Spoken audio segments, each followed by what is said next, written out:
I never thought I would come back here. 15 years. That's how long it had been since I last drove down this road. The houses looked smaller now, the trees taller.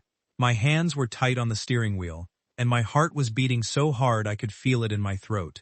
I had rehearsed what I would say 1,000 times on the drive from the airport. None of it sounded right. I was here to apologize. Not because anyone had asked me to. Not because I wanted anything in return.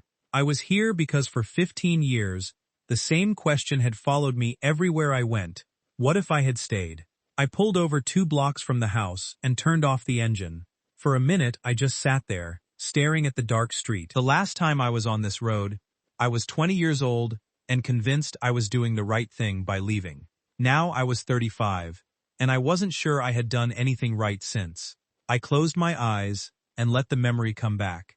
I had been fighting it for years, but tonight, it felt impossible to push away. It was a Tuesday night in late October. The air already had that sharp edge that told you winter was coming. Olivia and I had been together for almost 2 years. We weren't kids playing at love anymore. We had talked about getting our own place, about saving for a car, about what our life might look like if we stopped dreaming and started choosing. That night we were at her mother's kitchen table. The house was quiet. Her mother worked the night shift at the hospital, so we had the place to ourselves. There were 2 plates of pasta between us, already cold. We hadn't touched them. I got the offer, I said. Olivia looked at me for a long time before she answered. The one in Seattle. Yeah, she nodded slowly, like she had been expecting it. When do they want you? Next month. They said they'd cover the move. She picked up her fork, then put it down again, without eating anything. And what about us? I had practiced this answer in my head, all day. It still came out wrong. I think I need to go. The silence that followed was worse than any fight we had ever had. Olivia just stared at the table. When she finally spoke, her voice was quiet but steady. You promised we would figure this out together. I know. But this is the kind of chance that doesn't come twice. If I stay here, I'll be working at the warehouse for the rest of my life. You know that. And what about the life we talked about? She asked. The one where we stop running from everything? I didn't have a good answer, so I gave her the one I had been telling myself. I'll come back, once I get settled, once I have something real to offer you.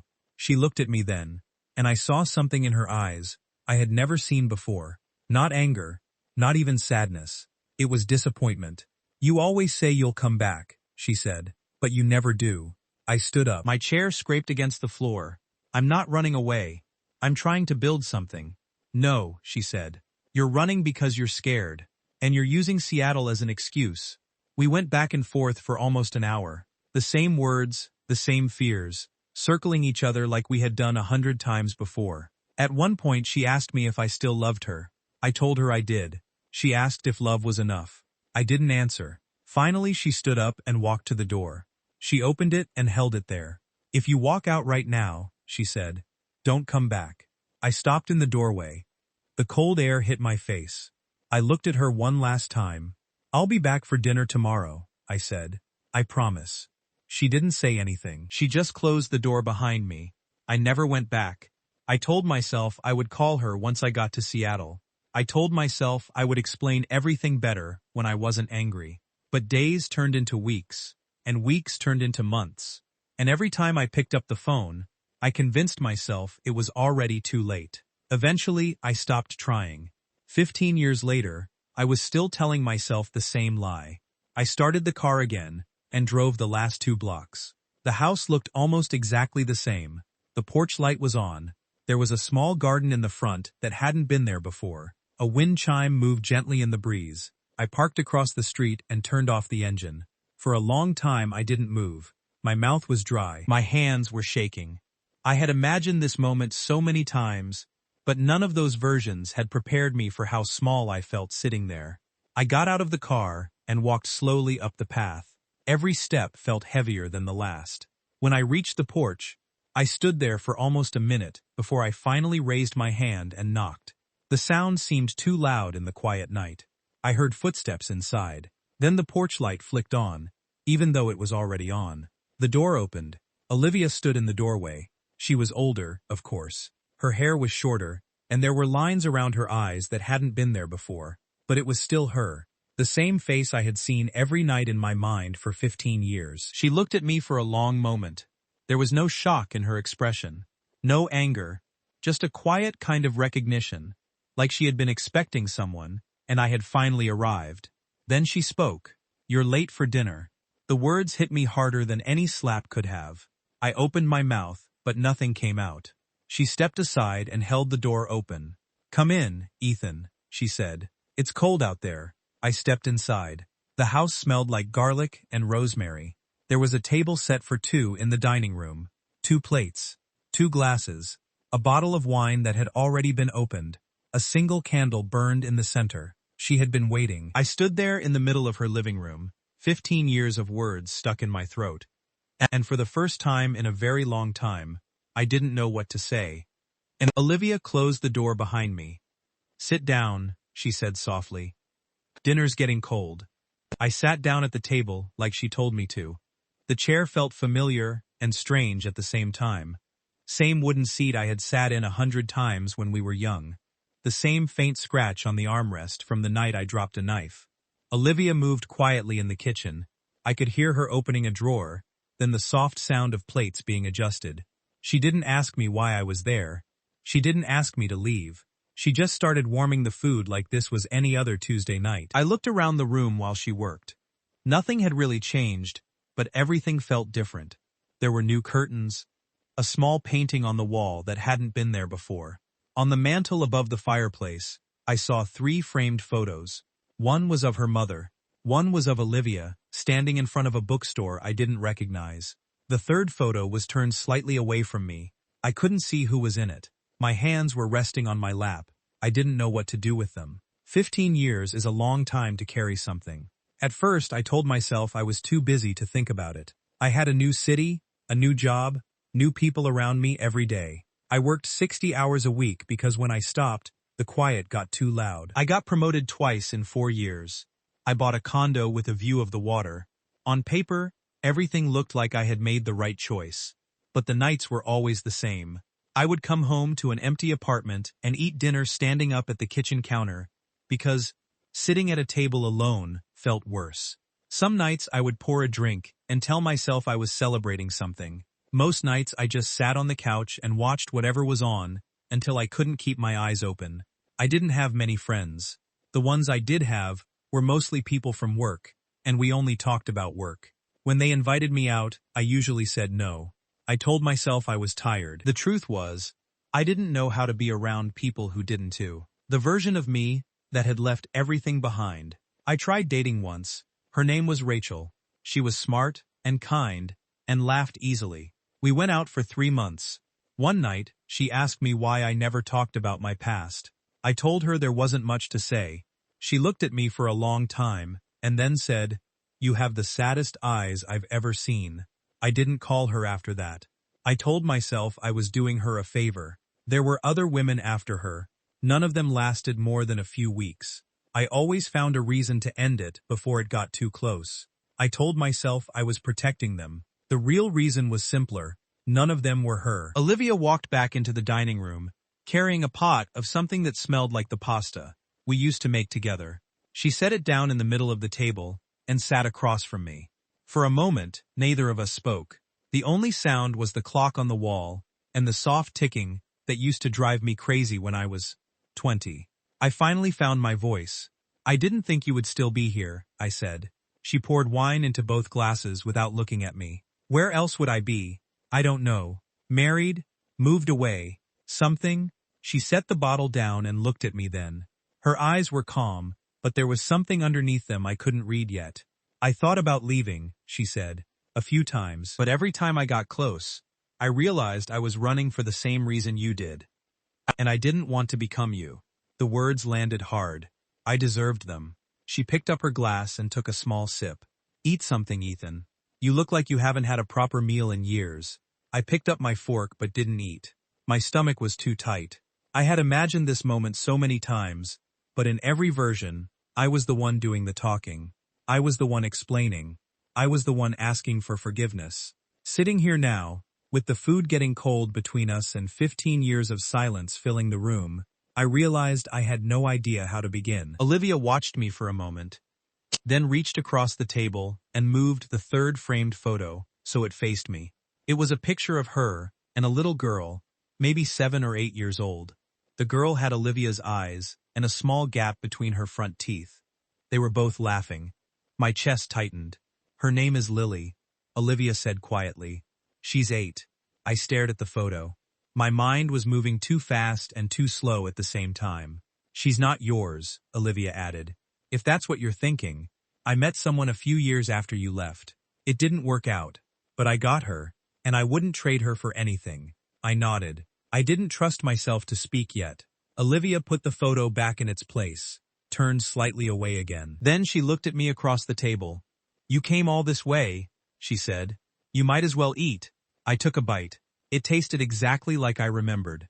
For the first time in 15 years, I was sitting across from someone who knew the real version of me. Not the successful operations manager who worked late and said all the right things in day meetings. Not the man who smiled at parties and went home alone. Just Ethan, the one who made a promise and broke it. The one who left and never came back. And she had still set a place for me at her table. I didn't know what that meant yet, but for the first time since I knocked on her door, I let myself feel the weight of everything I had lost, and everything I had never stopped missing. I had almost turned the car around 3 times on the way here. The first time was at the airport. I had already checked in, already gone through security, and was sitting at the gate with my phone in my hand. I kept staring at the flight number on the screen. My thumb hovered over the cancel button for almost 10 minutes. I told myself it was stupid to go back after so long. She probably didn't even remember me the way I remembered her. She had moved on. She had a daughter now. What right did I have to show up and reopen old wounds? I didn't cancel the ticket, but I came close.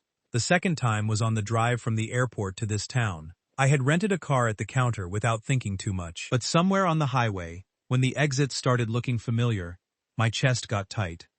I pulled over at a rest stop and sat there with the engine running for 20 minutes. I kept seeing her face the way it looked the night I left. Disappointed. Not angry. That look had stayed with me longer than anything else. I almost drove back to the airport that night. I told myself I could fly home in the morning and pretend this whole thing had been a bad idea. No one would know. No one would get hurt again. But I didn't. The third time was the hardest. I had parked 2 blocks away from her house, just like I did tonight. I turned off the engine and sat there in the dark, rehearsing the words I had practiced for weeks. "I'm sorry. I should have come back sooner. I was a coward." None of them felt like enough. Every version sounded small compared to what I had done. I reached for the key to start the car again. My hand was shaking so badly, I missed it the first time. I told myself she didn't need this. She had built a life. She had a daughter. Showing up now would only make things worse for both of us. Then, I thought about the promise. 15 years of telling myself I would go back when the time was right. 15 years of knowing the time was never going to feel right because I was too afraid. I had built an entire life around avoiding this one moment, and I was still trying to run from it, even now, sitting 2 blocks from her door. I turned the key off instead of on. When I finally got out of the car, my legs felt weak. Every step toward her house felt like I was walking through water.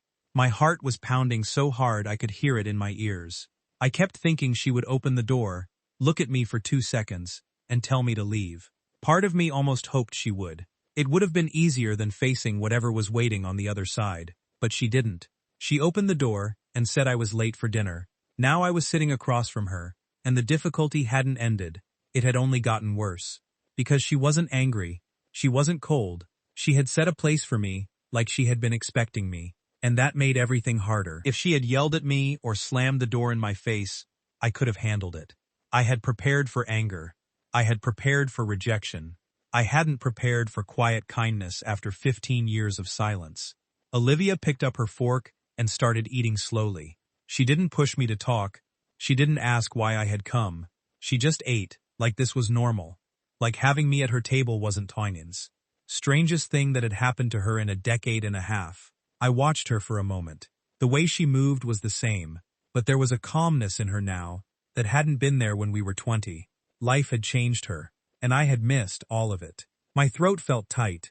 I put my fork down and stared at the plate. "I almost didn't come," I said finally. My voice sounded rough, like I hadn't used it in days. Olivia looked up at me. She didn't seem surprised. I know, she said. Something in the way she said it made my chest ache. Like she had known all along that I would struggle with this. Like she had been waiting anyway. I booked the ticket 3 times, I continued. Cancelled it twice. On the drive here, I pulled over twice. I kept telling myself it was too late. That you didn't need me showing up and making everything complicated again. She set her fork down gently. It was always going to be complicated, Ethan, she said. That's not why you stayed away. I looked at her. She wasn't accusing me. She was just stating a fact. I swallowed hard. I was scared, I admitted. I still am. Olivia nodded slowly. She didn't smile, but something in her eyes softened just a little. Good, she said. That means you're finally here for the right reason. She picked up her glass and took a sip of wine. Then she looked at me across the table like she had all the time in the world. Eat, she said again. We have time. But sitting there, with 15 years of silence between us and everything I had run from, finally sitting across from me, I wasn't sure I believed her, because for the first time, I understood something I had spent 15 years avoiding. Coming back wasn't the hard part. Staying was. We ate in silence for a while. Not the kind of silence that feels awkward. This one felt heavy. Like both of us were waiting for the other to decide how much we were ready to say. The food tasted good, but I could barely swallow. Every time I looked at Olivia, I saw the girl I left and the woman she had become at the same time. It was like watching 2 versions of the same person sitting across from me. She was the one who finally spoke first. You look tired, she said. Her voice was soft, almost careful, like you haven't slept properly in a long time. I gave a small laugh that didn't sound like a laugh. I haven't. Not really. Not for years. Olivia nodded like she understood something I hadn't said out loud. She put her fork down and rested her hands on the table. I used to imagine this, she said. You showing up one day. I had different versions in my head. Sometimes you were angry. Sometimes you were sorry. Sometimes you just wanted to see if I was still here. I looked at her. And what did you do in those versions? She smiled, but it didn't reach her eyes. It depended on the day. Some days I slammed the door. Some days I let you in, and we talked like nothing happened. Most days I just didn't answer. Her honesty hit me harder than I expected. I had spent 15 years imagining what she would say if I ever came back. I never once thought about what she had been imagining all that time. I'm sorry, I said. The words felt too small the second they left my mouth. I know that doesn't fix anything, but I need you to know I'm sorry. For leaving. For not calling. For breaking the promise I made that night. Olivia was quiet for a long moment. When she finally spoke, her voice was steady, but there was something raw underneath it. Do you know what the worst part was? She asked. It wasn't that you left. It was that I kept waiting anyway. Every night for almost a year, I set 2 plates. I told myself if you were going to come back, it would be for dinner. Like you said. My chest tightened. I stopped after the first year, she continued. But on the same date every year, I still did it. Just once. I don't even know why. Maybe because stopping completely felt like admitting you were never coming back. And I wasn't ready to believe that yet. I had to look away. My eyes were burning. I blinked hard and stared at the candle between us. I was a coward, I said. My voice cracked on the last word. I told myself I was building a life. The truth is, I was running. From you. From us. From the version of myself that only felt real when I was with you. Olivia's eyes were shining now, but she didn't cry. She just looked at me, like she had been waiting a long time to hear those words. I loved you so much, Ethan, she said quietly. And when you left, I didn't know how to stop. So I just kept going. I went to work. I came home. I cried in the shower so my mother wouldn't hear. And then one day I realized I had to choose between waiting forever or learning how to live. Without you. She took a slow breath. I chose to live, she said. But I never stopped missing you. That part never went away. I wiped my eyes with the back of my hand. I didn't care if she saw. There was no point pretending anymore. I missed you every single day, I told her. Even when I was with other people. Even when I was successful. Even when I told myself I made the right choice. You were always there. In the back of my mind. Like a song I couldn't stop hearing. Olivia reached across the table and touched the back of my hand for just a second. It was the first time she had touched me in 15 years. The warmth of her fingers stayed on my skin long after she pulled away. "I don't hate you," she said. "I tried to, for a while. It would have been easier. But I couldn't. You were the first person who ever made me feel like I was enough. And even after you left, that feeling stayed." I couldn't speak. My throat was too tight. She looked at the photo of Lily on the mantel, then back at me. "I have a good life now," she said. "It's not the one I thought I would have, but it's mine, and I'm proud of it. But there's still this space. The one you left. I don't know if it will ever completely go away." She gave me a small, sad smile. "Maybe that's why I set the table tonight," she said, "because part of me never stopped hoping you would walk through that door. Even if it took 15 years. I sat there, crying quietly at her table, and for the first time in 15 years, I let myself feel everything I had been running from. The regret, the love that never died, the weight of the promise I broke, and the terrifying truth that I was still in love with the woman sitting across from me. Olivia didn't rush me. She didn't ask me to stop crying. She just sat there with me, like she had been sitting with this same pain for a very long time. And in that moment, I understood something I should have understood years ago. Coming back wasn't about fixing what I broke. It was about finally being brave enough to face it. I stood on her porch for almost 5 full minutes before I could bring myself to knock. The wood under my feet felt uneven, like even the house remembered I didn't belong here anymore. My hands were shaking so badly, I had to shove them into my coat pockets. I could feel my heart hammering against my ribs, fast and uneven, like it was trying to escape before I did something I couldn't take back. The porch light was on. It cast a warm yellow glow across the front door, but it didn't make me feel warm. It made everything feel more real, more final. There was no going back after this. I raised my hand to knock, then stopped. What if she opened the door and looked at me like I was a stranger? What if she had spent the last 15 years learning how to hate me, and I was about to find out? What if she had someone else inside, a husband, a partner, and I was about to destroy whatever peace she had built? My mouth was completely dry. I swallowed hard and tried again. My knuckles hovered an inch from the wood. I could hear faint music coming from inside. Something soft. I couldn't tell what song it was, but it sounded like the kind of music people play when they're not expecting company. It made the moment feel even more wrong, like I was interrupting a life that had learned to exist without me. I almost turned around right then. I actually took one step back. My foot landed on the top step, and the wood creaked under my weight. That sound almost broke me. It reminded me of all the times I had walked away from things instead of facing them. All the times I had chosen the easier road. But something kept me there. Maybe it was the memory of her face the night I left. Or maybe it was the 15 years of waking up with the same heaviness in my chest every single morning. Or maybe it was the simple, terrifying truth that if I walked away now, I would never forgive myself for the rest of my life. I stepped forward again. My hand was trembling when I finally knocked. 3 soft knocks. They sounded too quiet, like even my body was scared of being heard. I waited. Nothing happened at first.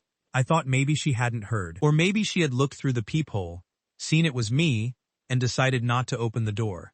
The thought made my stomach twist. I was about to knock again when I heard footsteps inside. They were slow, deliberate, like whoever was on the other side was also taking their time. My breathing got shallow. I could feel sweat on the back of my neck, even though the night was cold. The footsteps stopped right behind the door. For a few seconds, nothing moved. I stood there frozen, staring at the wood like it could somehow protect me from whatever was about to happen. My mind was racing with every possible version of how this could go wrong. She could yell. She could cry. She could tell me I ruined her life, and then slam the door so hard the whole house would shake. I deserved all of it. But part of me, the part that had driven across the country and stood here shaking, was praying. She wouldn't. The lock clicked. The sound was so small, but it felt louder than anything I had heard in years. My whole body went rigid.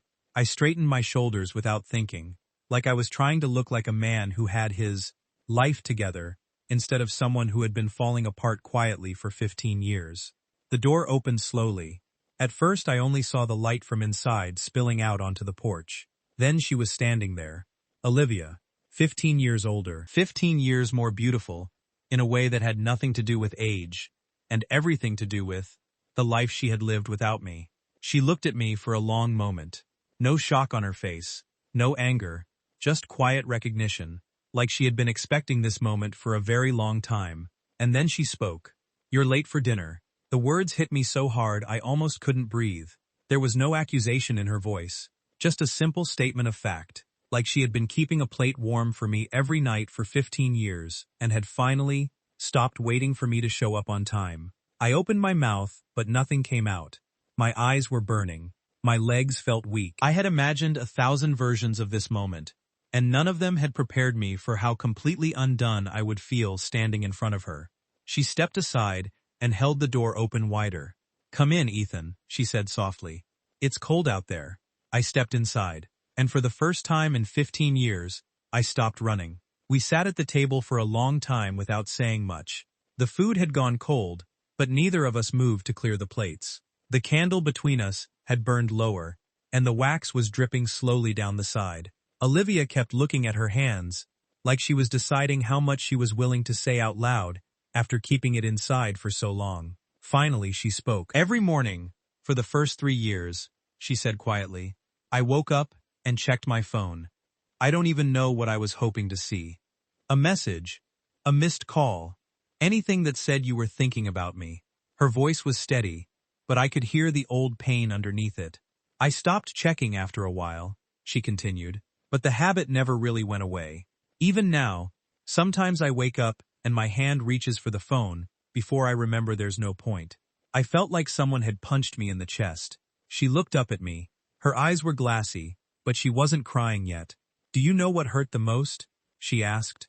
"It wasn't that you left. It was that you never gave me a chance to fight for us. You just decided for both of us that it was over. And I spent years wondering what I did wrong, what I wasn't enough of. Olivia," my voice broke, "you were everything." She shook her head slowly. "I wasn't enough to make you stay," she said. "That's what I told myself for a long time. I wasn't exciting enough. I wasn't ambitious enough. I wasn't whatever you needed me to be to choose me over Seattle." Tears finally slipped down her cheeks. She didn't wipe them away. "I loved you so much, Ethan," she whispered. "I would have gone with you. I would have left everything here if you had just asked. But you never asked. You just left. I couldn't hold it anymore." My own tears came fast and heavy. I covered my face with both hands and let out a sound I didn't recognize. Part sob, part apology, part 15 years of everything I had buried. "I was scared," I said through the tears. "I was 20 years old and terrified that if I stayed, I would end up resenting you one day. So I left before that could happen. And then I spent every single day resenting myself instead."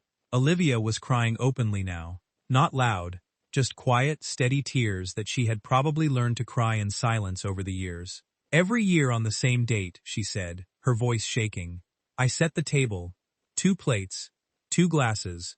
I cooked the same pasta we made that night, and I sat here alone. I told myself if you ever came back, at least you would know I never stopped believing you might." She wiped her face with the sleeve of her sweater. "I know it sounds pathetic," she said, "waiting for someone who clearly didn't want to come back. But I couldn't help it. Loving you was the only thing that ever felt completely mine. Even after you left, that part stayed." I reached across the table and took her hand. This time she didn't pull away. "It wasn't pathetic," I said. "It was brave. Braver than anything I ever did." She looked at me through her tears. "I never stopped loving you either," I told her. "I tried. God knows I tried. I dated other women. I built a life that looked good on paper. But nothing ever felt real. Because the real part of me stayed here with you. The part that made promises and meant them. The part that was yours." Olivia squeezed my hand. "I waited 15 years for you to come back," she said. 15 years of wondering if you ever thought about me.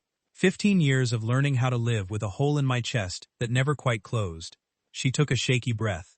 "And now you're here," she whispered, "and I don't know what to do with all of it." I stood up, still holding her hand, and walked around the table. I knelt beside her chair so we were at the same level. My face was wet.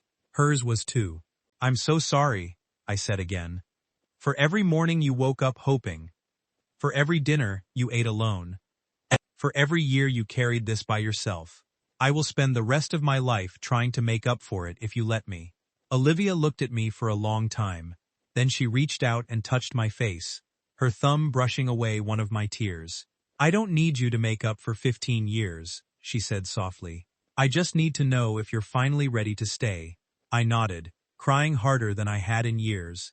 I'm ready, I whispered. If you'll still have me. She didn't answer with words. She just leaned forward and rested her forehead against mine. Both of us crying quietly in the middle of her dining room. 15 years of hurt and love. And Paka, waiting, finally sitting between us instead of keeping us apart.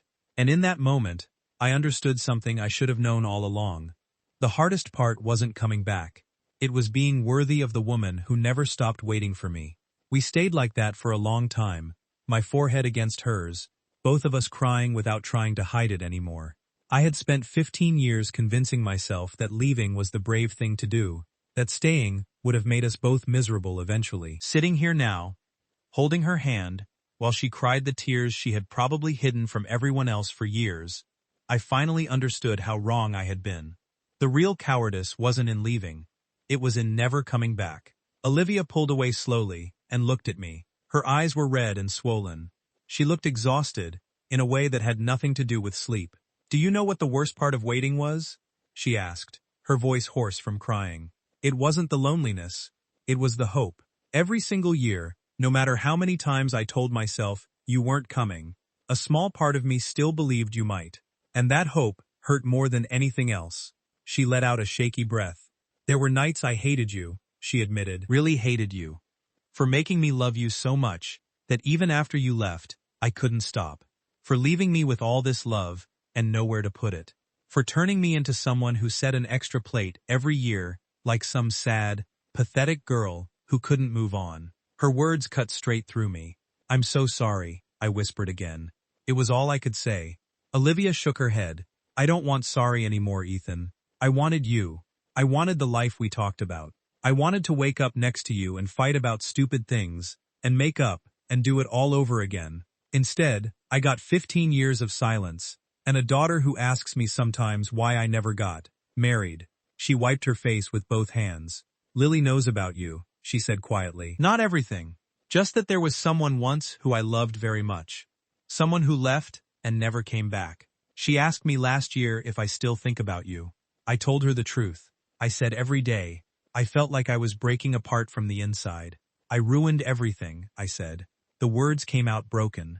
I didn't just leave you. I left the only person who ever made me feel like I was home. And then I spent 15 years building a life that never felt like mine, because the person it belonged to was still here, waiting for someone who was too much of a coward to show up. Olivia looked at me for a long time.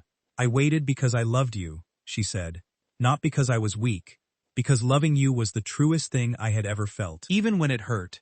Even when it made me feel stupid. Even when I knew deep down, you might never come back. She reached out and touched my face again, her thumb tracing the line of a tear. But I can't keep waiting, Ethan, she whispered. I'm tired. I've been tired for a very long time. If you're here just to say sorry and leave again, please don't. I don't think I can survive losing you twice. I took her hand and pressed it against my chest, so she could feel how hard my heart was beating. I'm not leaving, I said. Not this time. Not ever again. I don't deserve another chance. I know that. But if you'll let me, I want to spend whatever time I have left, proving to you that I finally understand what I threw away. Olivia didn't answer right away. She just looked at me. Really looked at me. Like she was searching for any sign that I might still run. Then, very slowly, she nodded. I don't know if I can trust you yet, she said honestly, but I want to try. Because the truth is, I never stopped loving you either. Even when I hated you. Even when it hurt. Even after all these years. She leaned forward and rested her head on my shoulder. We sat there like that for a long time.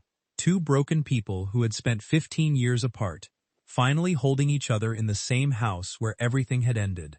And as I held her, I made a silent promise to myself. I would never make her wait again. Not for dinner. Not for me. Not for anything. Because some people don't get second chances. And the ones who do should never waste them. I had already wasted 15 years. I wasn't going to waste even one more second.